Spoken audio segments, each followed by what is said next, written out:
자, 오늘은 우리가 형제들에게 칭찬받는 자라고 하는 제목으로 함께 말씀을 나누도록 하겠습니다.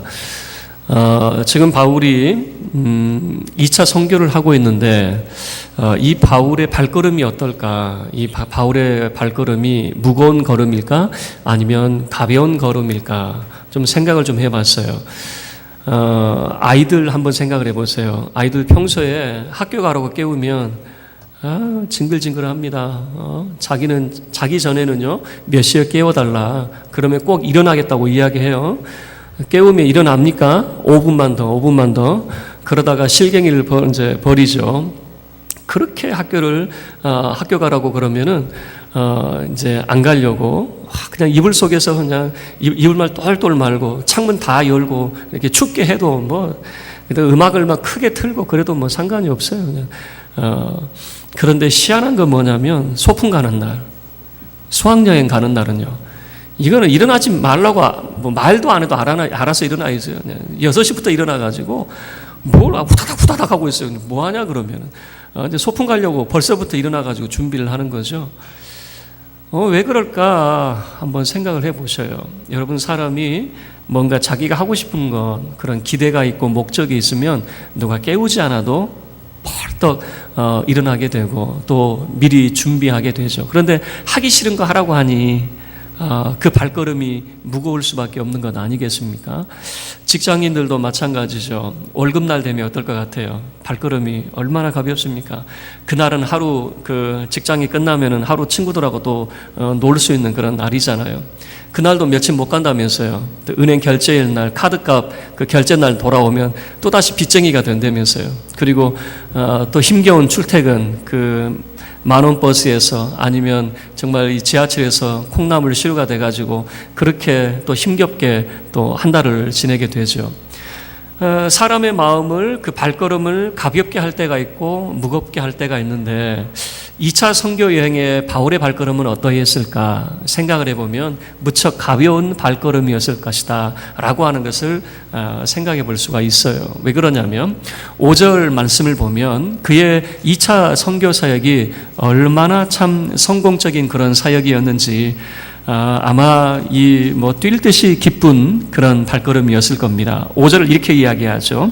이에 여러 교회가 믿음이 더 굳건해지고 수가 날마다 늘어가니라. 2차 선교의 목적대로 정말 2차 선교의 결과가 뭐냐라고 물어본다면은 교회가 믿음이 더 굳건해졌어요. 뿐만 아니라 더 많은 수가 날마다 늘어가는 결과를 보여주고 있었던 거죠. 그런데 앞에 뭐라고 표현하고 있냐면 이해라고 하는 표현이에요. 이해. 그러면 앞에 어떤 과정이 있었고 그 과정의 결과로서 교회가 성장해 갔구나라고 하는 것을 알 수가 있는 거죠. 자, 그러면 어떤 일이 있었기 때문에 교회가 성장할 수 있었고 또 우리가 바울의 발걸음이 가벼운 발걸음이 되었을 것이다 라고 우리가 생각해 볼 수 있느냐, 한 두 가지 관점에서 찾아볼 수 있을 것 같아요. 두 가지 관점인데 첫 번째는 뭐냐면 한 사람과의 만남 때문이고 두 번째는 선교 목적 때문에 그렇습니다. 첫 번째, 이 한 사람과의 만남, 그 사람이 누군가 봤더니 1절부터 3절까지 꽤 긴 이야기를 하고 있는데 디모데라고 하는 한 사람을 소개를 하고 있습니다. 여러분이 디모데와의 만남을 보여주고 있는데요. 자, 이 디모데의 만남이 어디에서 만나졌느냐? 1절 말씀을 보시면 더베와 루스드라라고 하는 이 더베와 루스드라라고 하는 것은요 바울의 1차 선교의 최종 목적지였습니다. 그러나 이제는 육로로 가다 보니까 가장 먼저 그 도시에 도착을 했던 것 같아요. 그런데 여러분이 더베와 루스드라라고 하는 도시가 어떤 도시냐면 바울이 1차 선교할 때 가장 힘든 그런 사역지가 바로 이 더베와 루스드라라고 하는 지역이었어요. 왜 바울의 1차 선교 때 가장 힘들었냐면 바울은요 루스드라에서 돌에 맞아 죽을 뻔했어요. 루스드라라고 하는 도시에서 바울이 사역할 때에 나면서부터 걷지 못하는 한 사람이 있었어요. 그 사람을 바라볼 때에 바울이 설교하다가 저 사람에게 구원받을 만한 믿음이 있는 것 같아요. 그래서 나면서부터 걷지 못한 사람에게 큰 소리로 외칩니다. 일어나 걸어라. 그랬더니 이 사람이 한 번도 걸어본 적이 없는 사람이 일어나 걷게 되었거든요. 그 광경을 봤던 루스드라 성의 사람들이 야, 저 사람들은 사람이 아니구나. 저 사람들은 바로 신이구나. 그들은 제우스 신을 섬겼는데 바나바와 바울을 바라보면서 제우스와 헤르메스가 아닌가.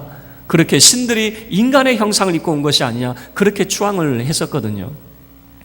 그런데 시간이 지나면서 그 유대인들이 그곳까지 쫓아왔어요. 유대인들이 그곳까지 쫓아와가지고 막 사람들 충동합니다. 저 사람들은 살려둬서는 안 된다라고 충동을 했겠죠. 그래서 결국에는 이 루스드라 성에 있는 사람들이 바울을 끌어다가 돌로 쳐 죽였어요. 돌로 쳐 죽이고 그의 시체를 이 성읍 밖에다가 버려놨거든요. 죽은 줄만 알았겠죠. 그런데 기적적으로 바울이 살아났어요. 죽은 줄만 알았던 이 바울이 살아나서 더베라고 하는 곳에 가서 또 복음을 전했거든요. 그러면 이 더베와 루스드라라고 하는 곳은 바울이 가장 그 1차 선교에서 가장 고비를 맞았던, 가장 힘들었던 그런 사역지가 더베와 루스드라라고 하는 곳이거든요. 그런데 이 더베와 루스드라라고 하는 곳에 한 젊은 청년이 있었어요. 한 젊은 청년이 누구냐면 디모데라고 하는 청년이었습니다. 이 디모데라고 하는 이름의 뜻은 뭐냐면 하나님의 영광이라고 하는 그런 이 뜻을 가지고 있어요. 그리고 바울이 이 디모데를 이제 만났을 때에 얼마나 마음에 들었는지 3절 말씀을 보시면 이렇게 말합니다. 바울이 그를 데리고 떠나고자 할새. 이 말은 뭐냐면 바울이 그 디모데라고 하는 청년을 볼 때 얼마나 마음에 들었는지 선교사로 그 디모데를 끌어들이는 겁니다. 함께 선교 사역을 하고 싶다라고 하는 거죠. 다시 이야기하면요. 이 바울의 눈에 이 디모데라고 하는 사람은 이 사람은 선교사로서 적합한 사람이다. 목회자가 되었으면 참 좋겠다라고 하는 그런 마음을 가졌다라고 하는 거죠. 여러분, 저도 제가 목사가 돼서 제게 찾아오는 사람들이 있어요. 찾아오는 사람들 가운데는 이제 신학교에 가려고 그 추천서를 써달라고 하는 그런 사람들이 있어요. 그러면 이제 신학교, 대학교를 갈 경우에는 교회를 다녔는지 다니지 않았는지를 제가 이제 보고 추천서를 써주고, 신대원 같은 경우는 조금 달라요. 신대원 같은 경우는 잘 써주지 않습니다. 그 이유는 뭐냐면요.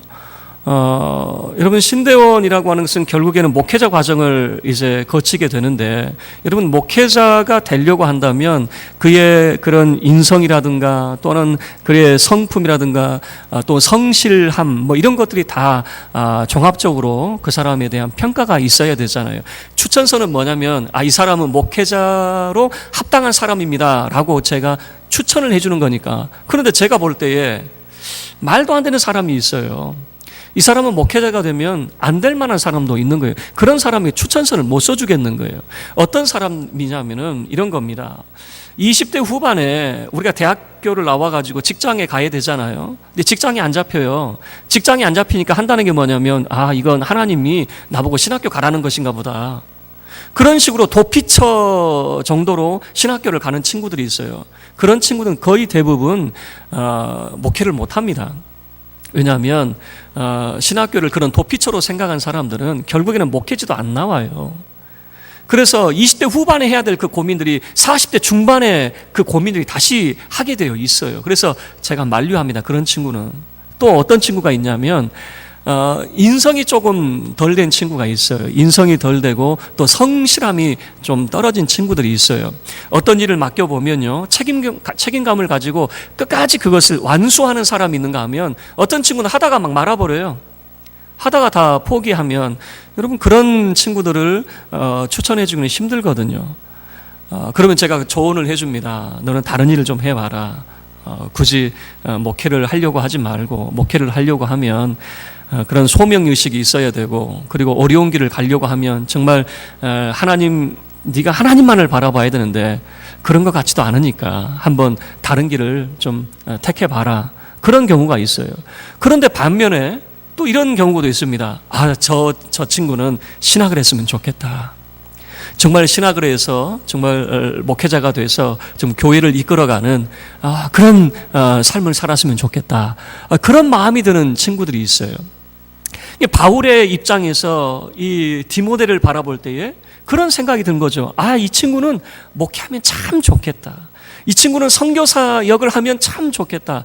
도대체 어떤 사람이길래 이 디모데를 그런 선교사로 바울이 끌어들였는가라고 하는 거죠. 어떤 학자는 이렇게 이야기합니다. 디모데가 이때 나이가 몇 살이었느냐? 10대 후반으로 보는 경우가 있어요.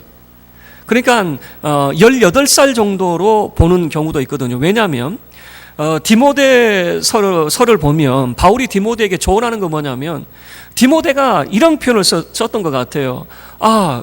내가 목회 못하겠습니다. 그러니까 너 왜 목회를 못하겠느냐? 너 왜 이렇게 죽는 소리를 하느냐? 디모데가 한 이야기가 뭐냐면 첫 번째 이유는 뭐냐면 내 몸도 약하고 두 번째 이유는 뭐냐면 내가 나이가 너무 어립니다.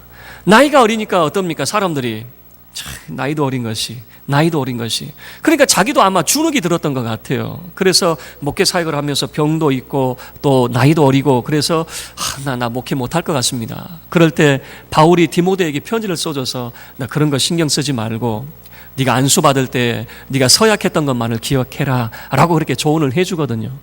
그래서 이런저런 걸 다 생각해 보면 디모데의 나이는 좌우지간 10대 후반이든 20대 초반이든 어린 나이였어요. 어린 나이에 이 젊은이를 바울이 바라볼 때에 이 친구는 목회자 깜이다 라고 생각을 했다는 거예요. 자, 그러면 어떤 사람인지 보세요. 1절과 2절을 통해서 우리가 확인해 볼 수 있는데요. 자, 1절 먼저 우리 함께 합독하겠습니다. 시작.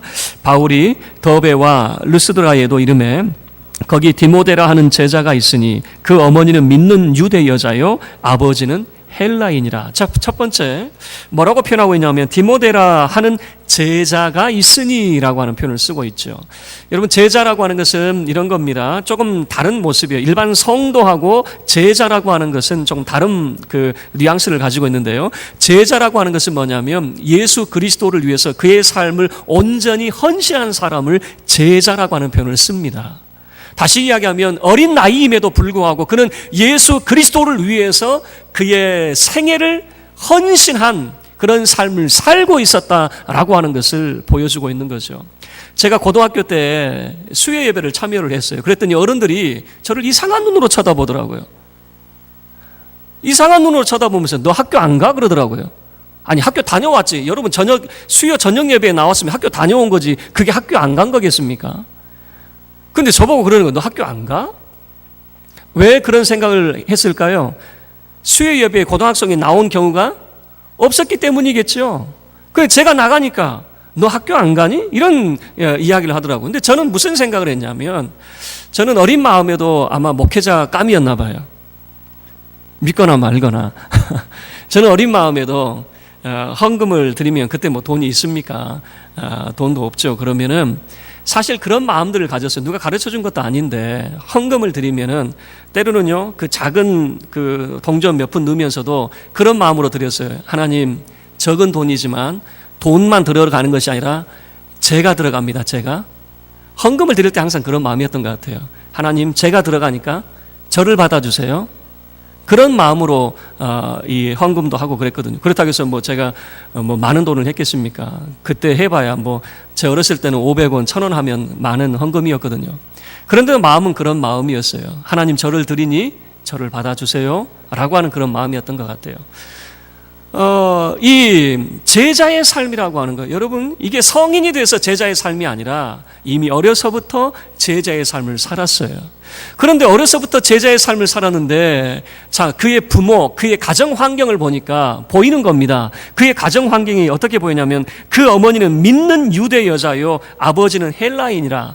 어떤 의미에서는 그 가정에 좀 뭐라고 그럴까요? 약점이 있네요. 아버지는 헬라 사람이에요. 그러니까 이 혼혈아가 되겠죠. 아버지는 헬라 사람이고 어머니는 믿는 유대 여자라고 이렇게 믿는이라고 하는 표현을 쓰는 건 뭐냐면 어머니도 예수 그리스도를 믿는 사람이다라고 하는 거예요. 유대임에도 불구하고 진작부터 예수를 믿었다. 그의 외할머니도 보면은 이미 예수를 믿는 그런 가정이었거든요. 그러니까 이런 겁니다. 참 믿는 가정에서 참 보배로운 청년이, 참 신앙의 보배로운 청년이 이렇게 세워져 있었구나라고 하는 것을 보여주고 있는 것이죠.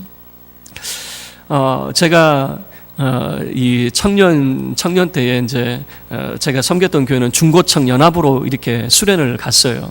중고청 연합으로 이렇게 수련을 가면 이제 그 식사를 준비해주는 우리 여자 집사님들도 권사님들 함께 가잖아요. 근데 한 여자 집사님이 꼭 두 아이를, 아들 둘인데 두 아이를 뭐 초등학교 뭐 이제 3학년 채 안 됐던 것 같아요. 그 아이를 꼭 데리고 와요. 그러면 여러분 분위기를 한번 생각해 보세요. 자, 중고청은 어느 정도 맑게 알아들어 가지고 예배 드리면 예배에 집중하는데 이 두 아이는 어떻게 될까요? 분위기 망쳐요. 막 예배 시간인데도 그냥 이리 뛰어갔다 저리 뛰어갔다 그냥 자기들끼리 막 놀러 다니거든요. 예배 분위기가 망쳐요. 그러면 제가 속으로 무슨 생각을 했냐면 저 집사님은 좀 저 아이들 왜 데려오지? 좀 집에 놔두고 오지. 왜 데리고 오시는 거야? 그런 생각을 했어요. 그런 생각을. 그런데 웬걸요, 이제 제가, 이제 목사가 돼서, 이제 그 교회 방문할, 이제 제 모교에 방문을 했어요. 그런데 뛰놀던 그 아이들 있죠. 쟤들 왜 수련회 와가지고 이렇게 수련회 망치는 거야. 그런 생각을 했던 그 아이들이 건장하게 자라가지고 청년회장하고 있고 청년부를 이끌고 있는 거예요. 그러면서 제가 마음속에 뉘우친 바가 있어요. 어려서부터 뭔 모르고 뛰어다니지만 교회가 놀이터가 되고 은혜를 받으니까 이렇게 세워지는구나. 여러분 다른 청년들은 그런 청년들이 없어요. 다른 청년들은 공부하라고 수련회 가면 공부한다고 뭐 그런 청년들 있죠. 그 아이 때부터 그렇게 길른 그 아이들 청년 예배도 안 나오는 청년들이 얼마나 많이 있었는데요. 그런데 그 아이들이 이 청년 회장으로 딱 서가지고 정말 뭐 찬양대도 하고 이렇게 귀한 그런 일들을 하는 거 보고 어려서부터 은혜를 받아야 되는구나. 어려서부터 은혜를 받아야 정말 신앙 안에서 잘 자랄 수가 있구나. 제가 그 아이들을 바라볼 때에 마치 바울이 디모데를 바라보는 그런 심정이었던 것 같아요. 너희들 이렇게 잘 자라줬구나. 그런 생각을 갖게 됐거든요. 바울이 바라볼 때 이 디모데라고 하는 정말 어린 나이임에도 불구하고 자기 생애를 하나님 앞에 헌신한 제자였는데 가정 환경을 보니 그의 어머니가 믿는 유대 여자였어요. 그 어머니가 참 대단한 신앙의 사람이었거든요. 그러면 그렇지 그 어머니의 그 아들이지 라고 하는 것이죠. 그런데 2절 말씀을 보셔요. 거기에 그치지 않습니다. 자, 2절 함께 읽겠습니다. 시작.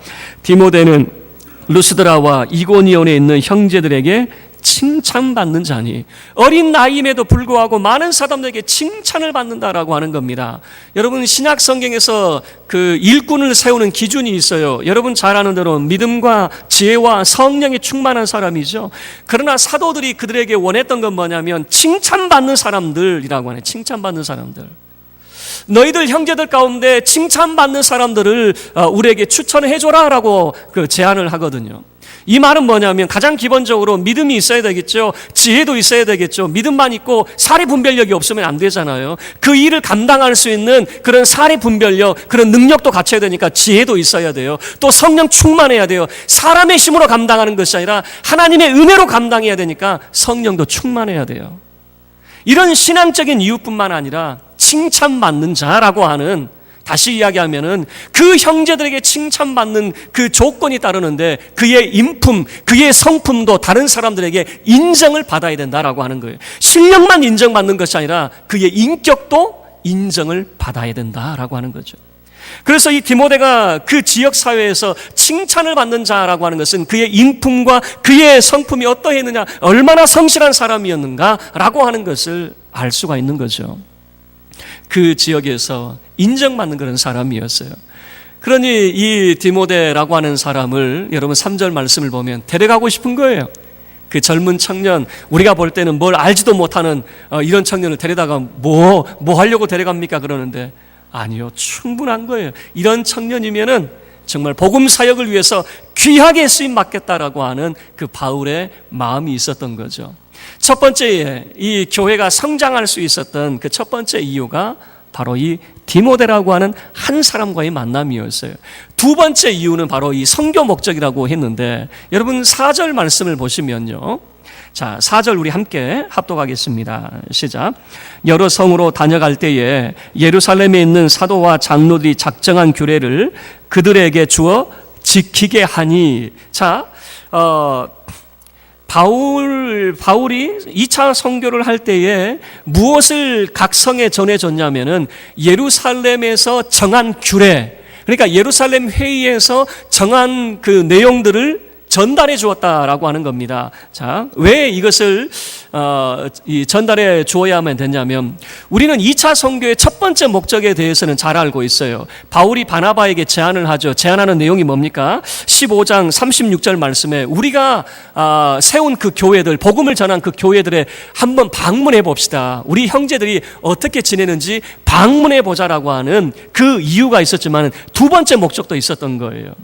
바울에게는 이 예루살렘 교회에서 결정한 그 결정문을 빨리 전달해주고 싶은 거예요.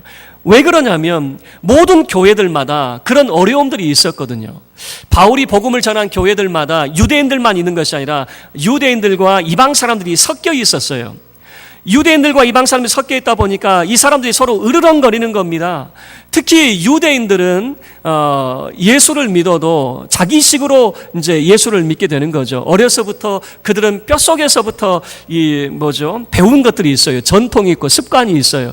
음식을 먹을 때는 반드시 손을 씻고 난 다음에 음식을 먹어요. 그리고 집에 들어갈 때는 반드시 손가발을 닦고 집에 들어가야 돼요. 그런데 이방 사람들은 어떨까요? 전혀 그런 거 개의치 않겠죠. 그냥 손으로 막 집어먹고 음식 집어먹고 이런 사람들이 또 서로 인사하자고 손을 내밀면 이 유대인들은 그게 되게 못마땅한 거죠. 아마 악수도 안 했을 거예요. 그러니까 교회들마다 문제가 뭐냐면 이방 사람들과 유대인들이 서로 막 뒤섞여 살면서 막 으르렁거리고 있는 거예요. 그리고 유대인들이 이방 사람들에게 이렇게 요청을 했어요. 너희들이 예수 믿는 건 좋은데 너희들 예수 믿는 것으로 구원이 완성되는 게 아니다. 예수 믿더라도 너희들 할례도 받고 그리고 율법도 준수해야지 너희들 온전한 구원을 받는 것이다 라고 교회들마다 유대인들이 계속해서 이방 사람들에게 이렇게 이야기를 한 거예요. 그러니까 이방 사람들은 정말 교회를 다니고는 싶은데 맨날 교회 오면 이래라 저래라 하는 거죠. 여러분 젊은 청년들이 교회 나올 때에 정말 편하게 교회 나오고 싶은데 늘 부담감을 안고 나오는 거예요. 교회 나올 때마다 어른들이 이래라 저래라. 너 머리는 왜 그 모양이냐? 너 옷은 왜 그 모양이냐? 너 왜 또 심지어 화장까지. 제가 그런다고요. 제가 우리 딸내미 그 입술에 뭐 그리면 너는 그냥 가지 왜 그렇게 그냥 입술에 뭘 또 바르고 가냐 그러면 너는 왜 화장하냐 그러면 화장이 아니래요. 뭐 틴트? 뭐 그런 게 있대요. 뭐 그런 거 바른데 화장은 아니래요. 근데 제가 볼 땐 화장 같거든요. 제발 좀 그냥 좀 교회 좀 가지. 너 왜 그러느냐? 제가 늘 이렇게 간섭하거든요. 이래라 저래라. 너 예배 시간에 왜 이렇게 늦느냐? 너 이 예배 시간에 복장은 이게 뭐냐? 근데 젊은이들이 생각하는 건 뭐냐면 교회 가면 편하게 가고 싶은데 이래라 저래라. 제가 어렸을 때 할아버지 집에 가면요 좀 이제 그런 마음이 들었거든요. 할아버지가 1시간 동안 저한테 강론을 해요. 강론? 그냥 인생 이야기를 해. 1시간 동안 저를 붙잡아 놓고. 그럼 저는 무슨 생각이 드냐면 아니 할아버지하고 같이 야구 같은 거 있잖아요. 편하게 누워가지고 그 야구도 좀 보고 뭐 개그 프로도 좀 보고 편하게 이렇게 있다가 가고 싶은 좋은데 꼭 저를 불러다가 1시간 2시간 꼭 정신교육을 시켜요. 그러면 할아버지 가고 싶어요? 안 가고 싶어요? 솔직히 가고 싶지 않아요. 솔직히 마음속에 내가 거길 왜 가? 부담감이 드는 거예요. 그리고 어느 날은 한 번은 이야기했어요. 좀 편하게 있고 싶다. 그랬더니 그 다음에는 이제 1시간 후나가 사라졌어요. 1시간 후나가 사라지고 이제 그 다음부터는 정말 제가 원했던 게 그거거든요. 편하게 들어 누워가지고 같이 그 야구 중계도 보고 야구하는 것도 보고 응원도 하고 뭐 그러고 싶었거든요. 이런 겁니다. 같이 신앙하는 공동체 가운데서도 어떤 사람은 편하게 신앙생활을 하고 싶은데 정말 마음 편하게 정말 교회 오고 갈 때에 정말 편하게 오고 가고 싶은데 유대인들은 계속해서 이래라 저래라. 음식 먹을 때는 손 좀 씻어라. 교회 들어오기 전에는 먼지도 털고 또 씻고 들어와라. 계속해서 이런 이야기들이 아마 이방 사람들에게도 계속해서 부딪히는 그런 내용들이었겠죠. 그리고 할례도 받아라. 끊임없이 그런 강요를 받았겠죠. 이런 문제들이 그 교회들 가운데 계속해서 남아 있었습니다. 바울은 그 교회들에 빨리 가고 싶은 거예요. 빨리 가가지고 그 예루살렘 회의 결정문을 보여주고 싶은 겁니다. 사도들이 무슨 결정을 했는지, 사도들이 한 결정이 뭡니까? 지난 시간 우리 살펴본 대로 그 사도행전 15장에서 뭐라고 이야기했습니까? 이방인 괴롭히지 마시오. 그게 사도들의 결정문 아닙니까? 다 잊어버렸어요? 한번 보실래요? 자, 15장 28절 보세요. 15장 28절. 자, 함께 읽겠습니다. 시작. 성령과 우리는 이 요긴한 것들 외에는 아무 짐도 너희에게 지우지 아니하는 것이 옳은 줄 알았노니. 이 말이 뭡니까? 이방인들 괴롭히지 마라 그 말입니다. 이방인들. 이제는 우리는 여러분들에게 아무 짐을 지우지 않겠습니다라고 하는 거죠. 그 짐이라고 하는 게 뭔데요? 할례를 해라. 교회 할 때는 이렇게 해야 된다 저렇게 해야 된다. 그런 거 지우지 않겠다 그 말이에요. 다만 네 가지 조건만을 걸어요. 이것만큼 그래도 최소한 이 정도는 해 주십시오. 우상의 제물, 피, 목매어 죽인 거, 그리고 간음, 29절 말씀에서 보는 음행, 이 정도는 멀리 하십시오. 삼가해 주십시오. 라고 요청을 하게 되는 거죠. 그래서 이 예루살렘의 결정문을 각 교회들마다 전해주면서 이 결정문을 전해줄 때마다 제가 생각할 때 이런 것 같아요. 유대인들 막 이렇게 이방 사람들 이래라 저래라 했다가 그 결정문 때문에 그 코가 납작해졌을 거예요. 왜냐하면 사도들이 그렇게 결정을 했으니까 더 이상 이방 사람들에게 이래라 저래라 이제 말하지 못했겠죠. 자, 이런 것들이 이유가 돼서 한 사람과의 만남, 그리고 예루살렘 회의의 그 결정문을 통해서 그 2차 선교했던 그 교회들마다 참 든든히 세워져 가고 굳건하게 세워져 가고 날마다 그 수가 더해져 갔다라고 하는 것을 보여주고 있습니다. 저와 여러분들도 정말 이 형제들에게 칭찬받는 자가 되기를 바랍니다. 디모데처럼 바울이 바라볼 때 참 마음에 들었던 것처럼 저와 여러분의 삶도 하나님께 인정받고 형제들에게 인정받는 그런 칭찬받는 성도의 삶이 되기를 주의 이름으로 축원합니다. 이 시간